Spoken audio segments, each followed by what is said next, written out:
Hi guys, welcome to the Ayurveda for Life show. I'm your host Nadya, and today you are in for an amazing trip. We have a guest, Peter Crone, who is a spiritual philosopher, and he says that his day job is to inspire people to realize their potential. How's that for a day job? His passion and area of expertise is the power of the mind and how it dictates our experience of life.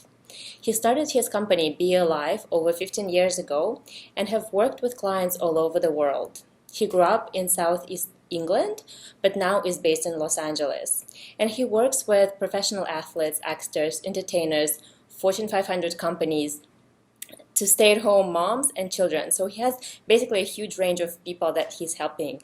And he's also an Ayurvedic practitioner and uses Ayurveda to complement and supplement his work with the mind. And now he's currently developing a series of books and programs and also retreats and workshops. So Peter, I'm super excited to talk to you today.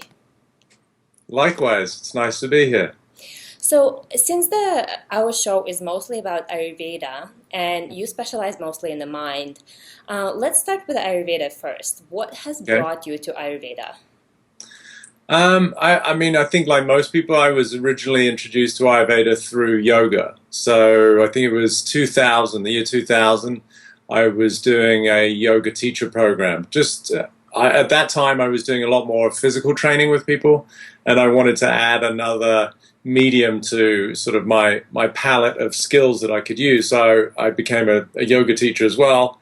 And one afternoon, they had an Ayurvedic practitioner come in and speak to us about some of the fundamental principles of Ayurveda, and I never looked back after that. It just made complete sense. It always does. Yeah. So, what aspects of Ayurveda did you find the most useful for yourself and currently find the most useful for your clients? I think probably the main tenet that I took from Ayurveda is that it's a complete science. So you look at the Western system and it's so fragmented. You become specialized in a particular arena or a particular part of the body. So whether someone's going to focus on cardiology or someone else is going to focus on neurology, I like the fact that this is a holistic system in the true sense of the word, not like as some kind of spiritual buzzword, but really like we're looking at a human being at every level. So that was my big takeaway, is that you can't ignore any one part of somebody. You have to look at everything from their relationships to their diet and lifestyle, not just their symptoms. So that for myself really was it was in harmony with the way I looked at life anyway, and the way that I worked with people. And then also the fact that it's just based on physics. I like the fact that I didn't have to learn somebody's program. It wasn't their personal system. It's just the principles of Mother Nature. Obviously, you have to learn a lot about it, but it's there. If you're sensitive enough to life, you can understand that heat is going to create certain imbalances, just as cold is going to create other imbalances. It's not on top of nature; it's nature itself. So it's really cool. I really like how you're explaining it. Yeah. It makes it sound so expensive, and I think it is. Yeah, it's all inclusive. I mean, I'm not going to begin with, like anyone who I think ventures into the field of Ayurveda. Our friends and peers and colleagues may sort of poo-poo the idea or tease you a little bit. It all sounds a little bit sort of like feathers and woo-woo. So I'm not denying the fact that Western medicine has its place. I mean, if something traumatic happens, I think Western medicine is incredible. People who are in serious car accidents, we're not going to make a turmeric paste and put it on a broken bone. There's a time and a place. I just think that 90+% of what people are putting into their system in the way of pharmaceutical products is just unnecessary. It's not wrong, it's not bad, it's just unnecessary. And there's a much bigger scope of health and wellness out there that's available to people if they understand these principles. Yeah. And out of all the principles, I read some of your articles, and before you even go into recommending people a new diet or lifestyle, you spend time on figuring out their beliefs. Yes. Why is that important? How long have you got? Well, tell us the core That's concepts. yeah. To me, that's everything. I'm biased because it's my work, but my first sort of path of inquiry is into who do you think you are. So if you look on the superficial level where people have symptoms, they may have acid reflux. It's just a very everyday imbalance that people struggle with. And they go to their doctor and they get Prilosec, or they go and see a Ayurveda practitioner and they maybe help them to reduce some of the heating qualities in their diet or their food. But for me, until you get to the underlying principles of why somebody does what they do, like, so what is going on here in terms of somebody's identity or self-narrative, what is the construct of their persona, then you're always sort of fighting against yourself, because there are many people out in the world who know that it's bad to drink, they know that it's bad to smoke, they know that it's not good for them to eat fast food, but they still do it. And it's because they haven't got to the deeper levels of who do they think they are that allows them to have those behaviors. So I don't know if that makes sense. It gets a little bit deep, but unless you do sort of unprogram the deep-seated beliefs of inadequacy, then it's very difficult to change people's behaviors. So that's where I always start. That's the core of my work. And it sounds that that also plays into changing habits, right? Yeah. That's why changing the habits is so difficult, because we're not willing to recognize the identity, or we're not even thinking about changing that identity. It's completely ignored, exactly. So, but give me a specific example of like different identities, how you can shift from one to being another. I'll give you a story that I share quite a lot. I remember I was in Arizona. I was at a golf tournament working with some of my professional golfers. And at the end of the day, I was staying at one of my favorite hotels, and there's a big hot tub in the back by the swimming pool. And I was just relaxing, enjoying, the afternoon. And this couple got into the hot tub with their baby. And the mum was sort of playing with the baby, and the dad sat close to me. And like a lot of people, you're in a resort, and you start just a general conversation. So he asked me if I was on vacation, and I was explaining that I was there working with some of the pro golfers. And he was like, "Oh, wow, that's cool. What do you do? Are you a caddy?" And I said, "Well, no, actually, I'm sort of working with, the power of the mind and helping athletes to realize their potential." So he became very fascinated, like many men. They're interested in performance. And Yeah. So his first question to me was, he said, "How would you help me stop smoking?" And my response to him was, "I wouldn't."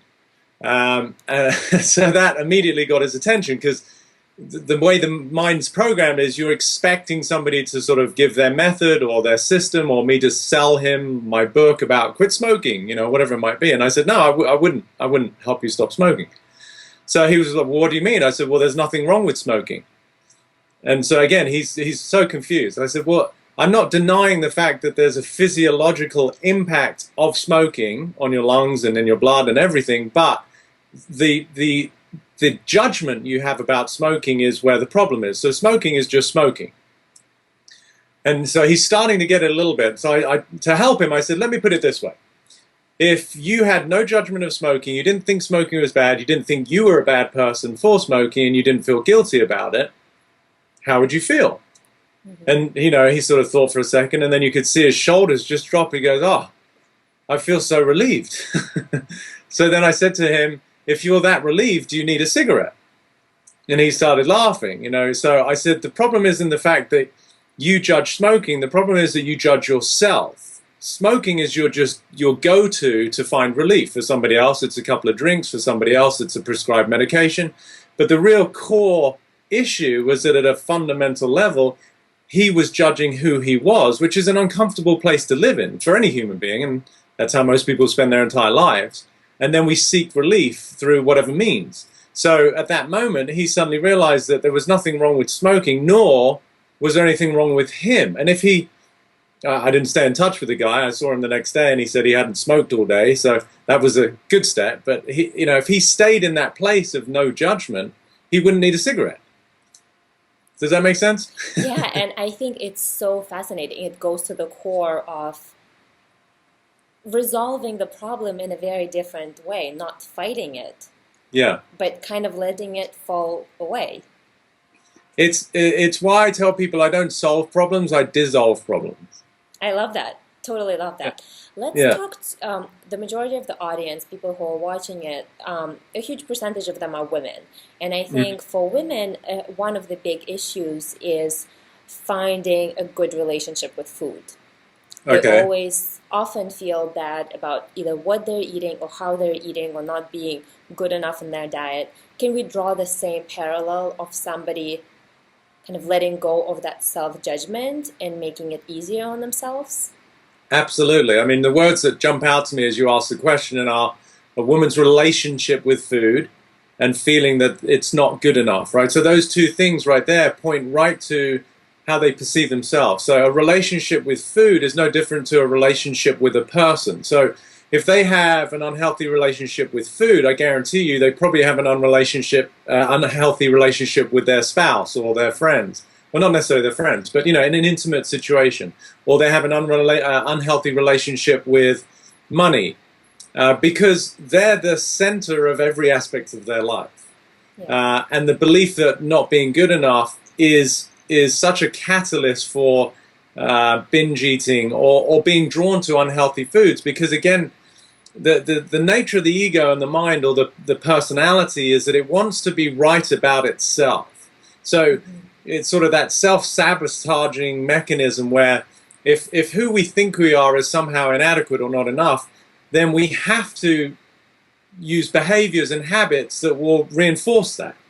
It's like if you pay a compliment to Yeah. somebody and say, wow, you look beautiful today, to a woman, depending on how she perceives herself, she may get shy and coy, or she said, "No, no, what you're talking, talking out of your butt." Like she'll have a response based on how she perceives herself, as opposed to just listening and saying thank you. And so, the relationship to food, I would always go back to what's your relationship with yourself, and that's where the real work is, because food is just food. Yeah.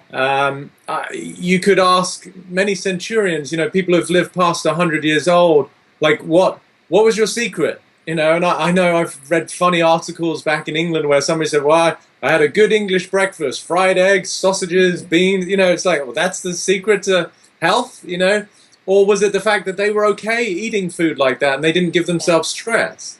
I did an article for Harper's in London once, and I can remember this beautiful woman came in. She's very stylish, looking beautiful, but she had the same question about food, and particularly chocolate. And women with chocolate. And I just said to her, I said, you've got to understand the stress that women put themselves under thinking about whether they should or shouldn't eat chocolate is way worse for their health than having a piece of chocolate. And she loved that. I mean, you could see the relief in her face. And I can see that the people that you're mentioning, they would be relieved when you say that to them. But in reality, how long would it take somebody to change the belief? Because even when you say that, in my head, it's like it can take 1 second, or it can Yeah, take years to work through that, because they can yeah, be very deeply ingrained.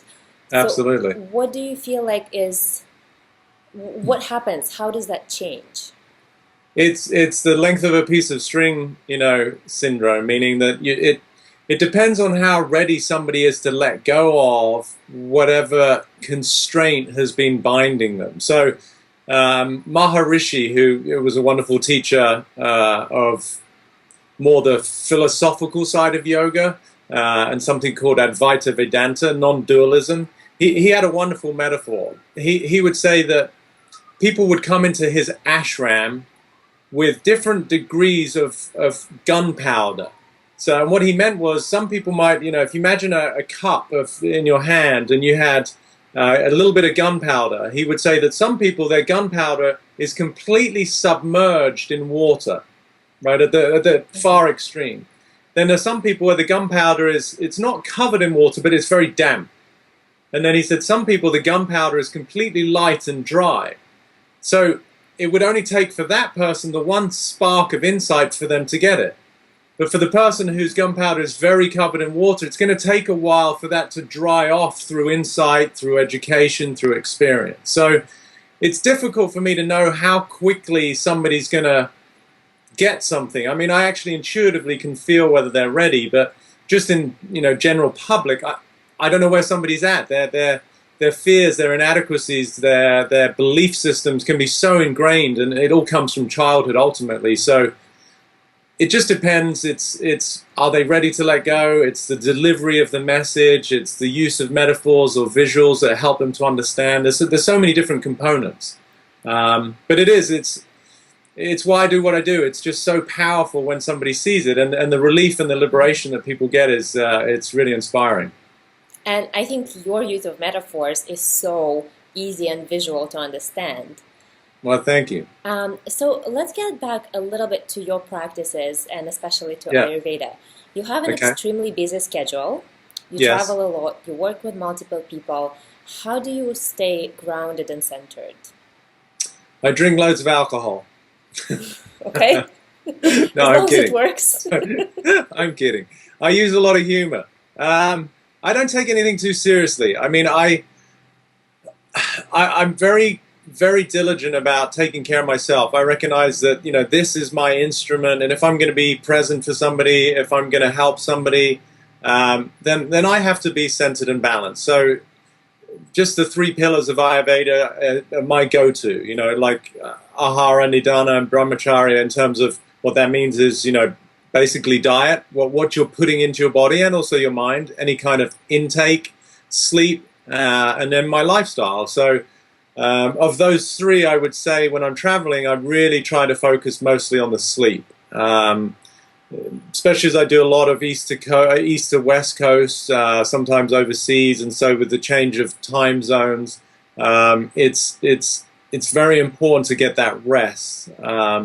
But I do the best I can with my food. Again, I try to educate people that you don't have to be maniacal. You don't have to be like really crazy about, oh, well, I can't touch this because it's not part of my constitution. And, that creates even more stress. So I sort of go by that 80-20 rule. I'm still going to enjoy a bowl of ice cream and some brownies or cookies if I want from time to time, and not sweat it, But at the same time, for the majority, I'm going to have healthy, organic, well-balanced food at good meal times, in a good routine, not skipping meals, etc., etc. So that just the basics. It's not rocket science, and for me, it's really the mindset about all of it. Like don't get too bent out of shape about it.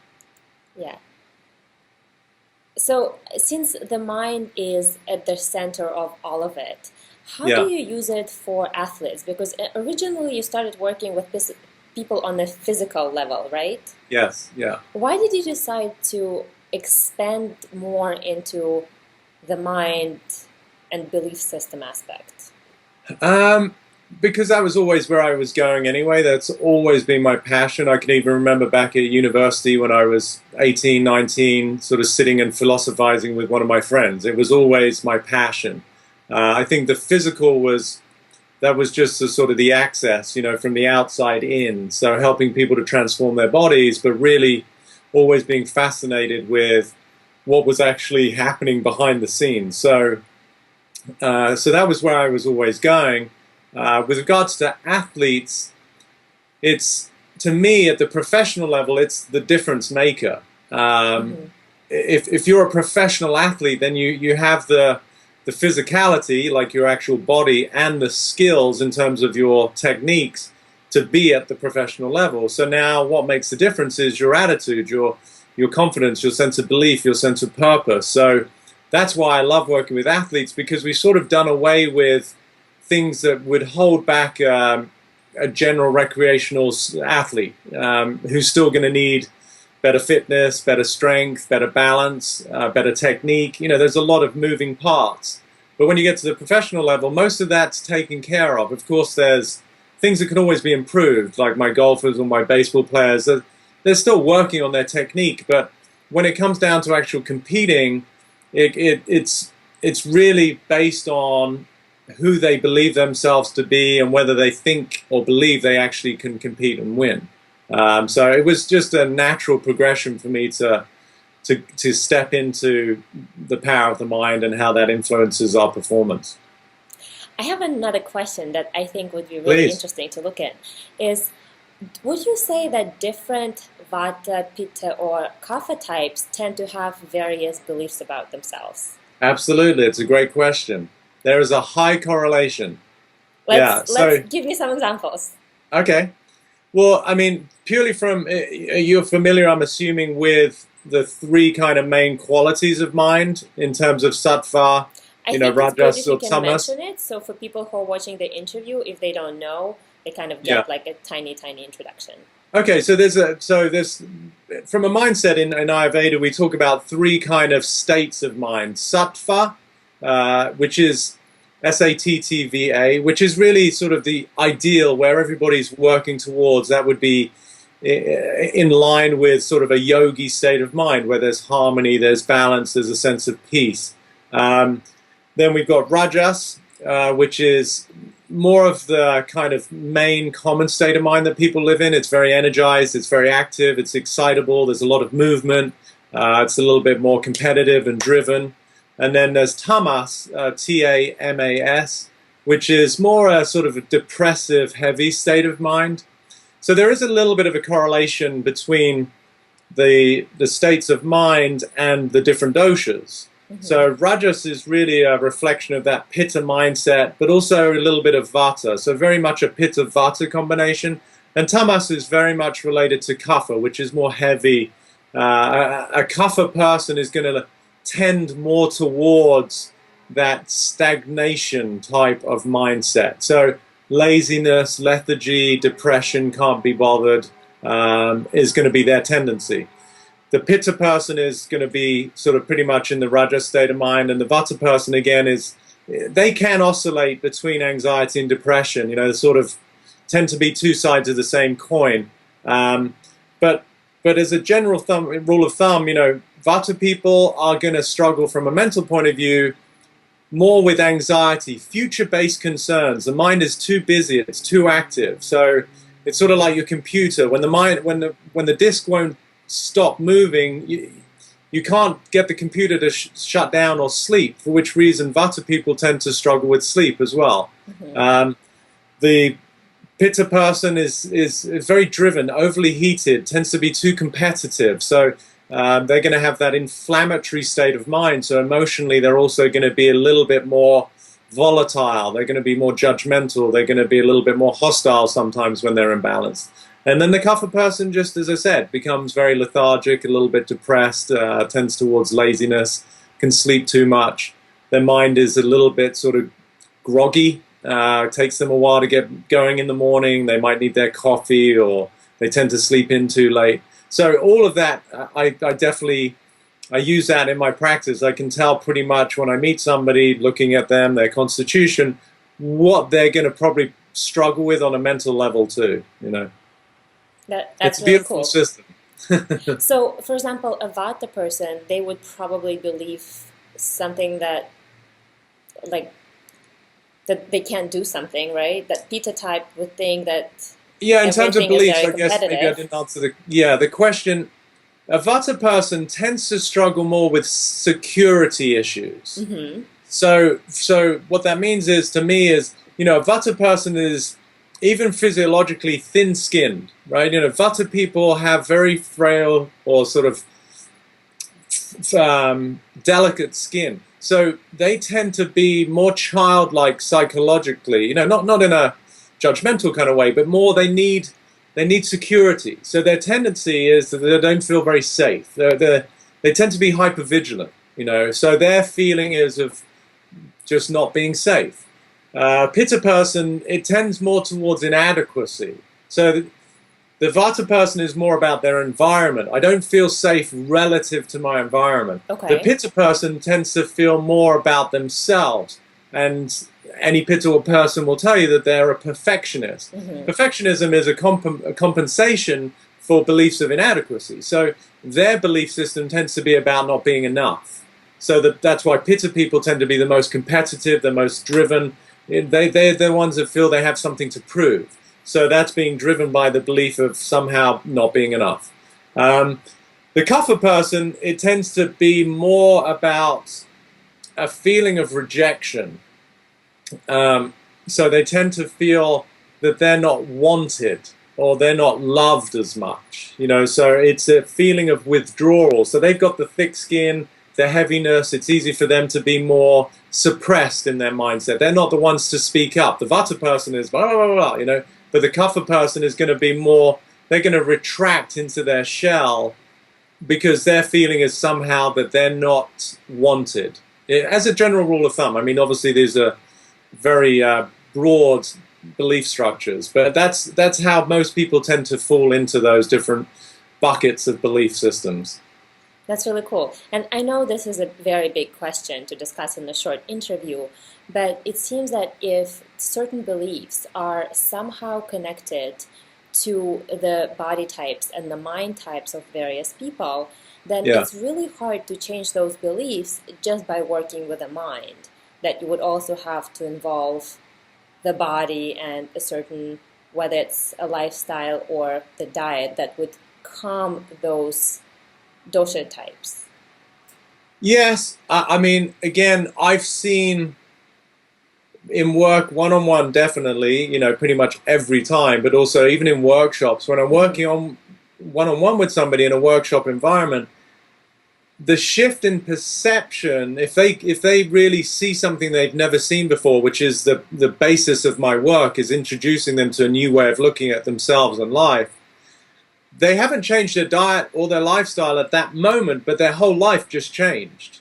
So it can be instantaneous. Now, you're right in terms of moving forward, that then they would integrate shifts in their diet and lifestyle to support their new view of themselves. Does that make sense? So yes. the guy, for example, that I talked about as the chap that was smoking that I met in the hot tub, at that moment, he got the relief. There was the freedom of his constraints of feeling self-judgment, right? Now, if he'd stayed in that space, if I'd worked with him a few more times, and he really started to live from that place of no judgment, then his behaviors would automatically change. Not only would he stop smoking, because if he has self-worth, why would he smoke? It doesn't fit anymore. So then he would also, I promise you, without me telling him, he would start to eat better. He would probably start to exercise more. Now, I can then give guidance, but I'm not telling him to do it anymore. It's a huge difference. Like most experts, and I don't. So it comes from the inside. Yes, it's self-generated, and then I give the guidance. Versus, most experts who are really, coming from a beautiful place, wanting to help. They're giving instructions like, do this, do that, you should do this, stop drinking sodas, but whatever, it's great advice. Yeah. But it becomes very difficult for somebody whose belief systems are still intact to do that, because they're trying to adopt a behavior that's in keeping with a person that they're not in their view of themselves. Yep. So that's why, again, I'm biased, it's what I do, but if you don't shift somebody's internal self-perception, it is an uphill battle to change their behaviors. I absolutely adore this theory. Yeah. And it's amazing that you're having so much great success with your clients, because the examples that you're giving, it seems so logical. And I hope that more people would be using it in their practice. I hope so too. If somebody wants to learn from you, or maybe take one of your programs, where can they find more information? The easiest place is just go to my website, just petercrone.com, or my company bealive.com, which is it's the same site, and they can reach me through that, or a new site's going to be coming up in a few days, so there'll be listings of any programs that I'm doing or what I'm up to out there in the world, trying to make people happier and healthier. Great, Peter. Thank you so much for being with us. Oh, my pleasure. It's fun. Be well. You too.